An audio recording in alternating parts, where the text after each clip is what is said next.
morning, everybody. Happy Thursday. What do we got today? January 27th. Freezing cold outside. You wouldn't even take your dog out, right? In such a weather. Welcome, everybody. I know I'm a little bit late today, but I have some great news. Some updates that I want to give you. So let us get started. First, we will be transitioning out of Facebook Live and we're going to be going to YouTube Live. This is going to happen in the next month, definitely by the end of February. So if you're subscribed to us here, please go to our YouTube channel. We will post a link to it here. Subscribe to the YouTube channel, and we're going to be going live there every Thursday. There's going to be a lot of fun content. We're preparing some educational videos and stuff like that, so there's going to be a lot of fun. So again, we're transitioning out of Facebook and we're going to be going live on YouTube very, very soon. Definitely in the next few weeks, by the end of February for sure. Our YouTube channel, if you want to find it, you just put in Conan Tucker PC, it'll come up. You'll recognize the logo. There's a very large amount of content there already since about March of last year. Everything is done by topics. So if there's anything you want to see, definitely go over to YouTube and subscribe, and you'll be able to have updates whenever anything comes up and stuff. Two, we're preparing a release of a email regarding H-1B registration for the H-1B season to all of our clients who are business clients or people who are talking with their employers about H-1B. This is coming soon. Please subscribe so you can get the up-to-date information on that. There's not that much that I want to talk about you today, but few very, very important things. Number one, immigration court everywhere in United States is going to go paperless by February 11th. That means that all the submissions, all the paperwork is going to be done electronically. We're going to believe it when we see it. They did publish it. It is an official rule, so they kind of can't back out really out of it right now, but hopefully there's no delays and stuff like that.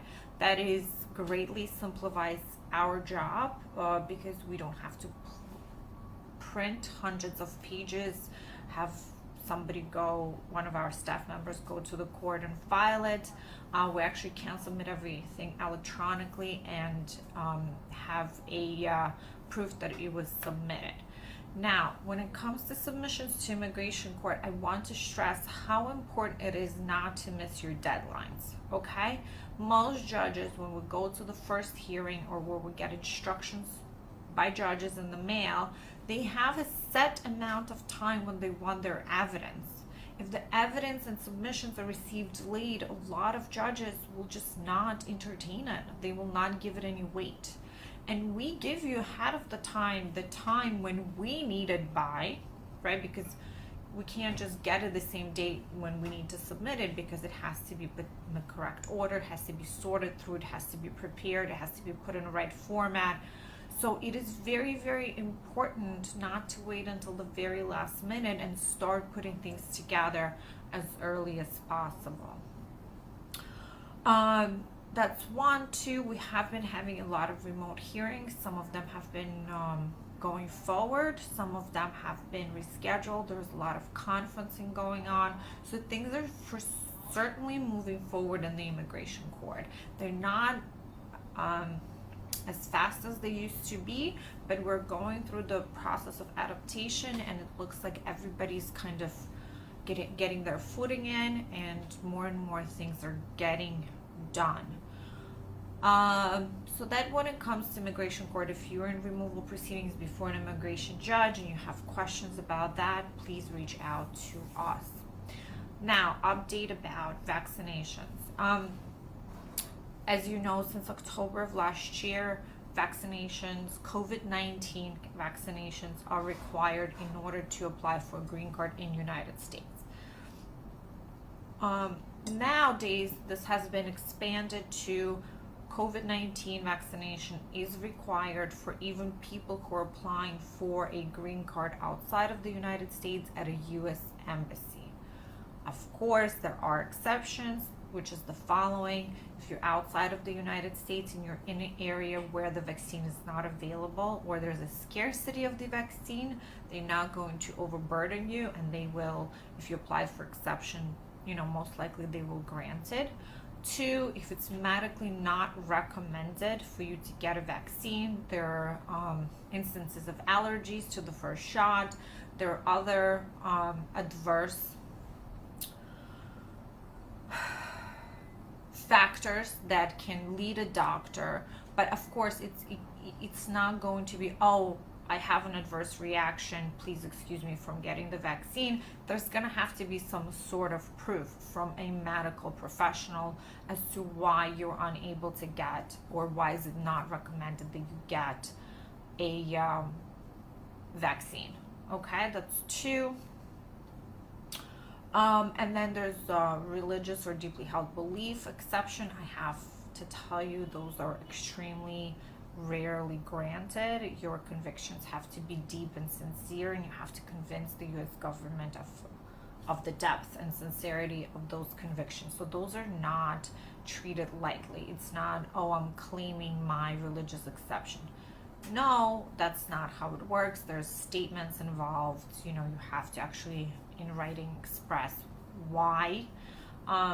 Is it against your religion, or why is it against your deeply held beliefs that you're not able to obtain the vaccination? This is the state of the affairs that we have now. Now, you have to understand that vaccinations have been, this is not the first time the government is requiring vaccinations to obtain status in the United States.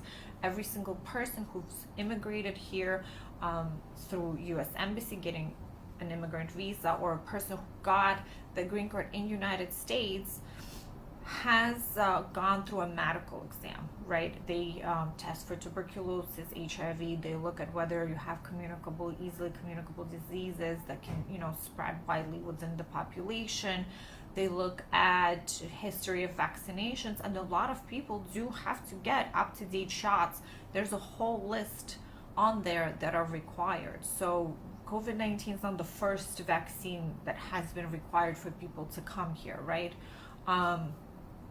So they don't just look at that. They also look at diagnosis, psychiatric diagnosis. We've had cases like that. So there's a lot of different things that are required in the medical exam, and the medical exam itself is required. Without it, just like without running your prints through the criminal background search for any adverse factors on you, they also look at your medical for any adverse factors, and to make sure that you're up to date on vaccinations. There's nothing in there that will endanger the well-being of our society. Okay, so just want you to understand, this is not like a new development and all of a sudden they're requiring. This is just another addition to what has been required for decades. Right, so for today, that's it. There's no other news. I know there might be a snowstorm coming. If that does happen and we have to be closed because of that, we will make a posting on all social media, on our Google account. Please go to Google My Business and check it out for any updates. If we have closings, if we are closed for holidays or for any emergencies, we post it there, as well as all the social media platforms. Again, we're going to be phasing out Facebook, and we're going to be migrating to YouTube. So please look at our YouTube channel. We will post it today. Subscribe so you can stay tuned, and I will keep going live at 10 a.m. on Thursdays, but we'll just migrate to a different platform. I hope everybody stays warm and safe. If there is a storm, I hope it's not a big storm, just get a little snow so the kids can play and we can enjoy some winter fun. Thank you very much for watching. I hope to see you back, whether here or on YouTube soon. Have a great rest of your week.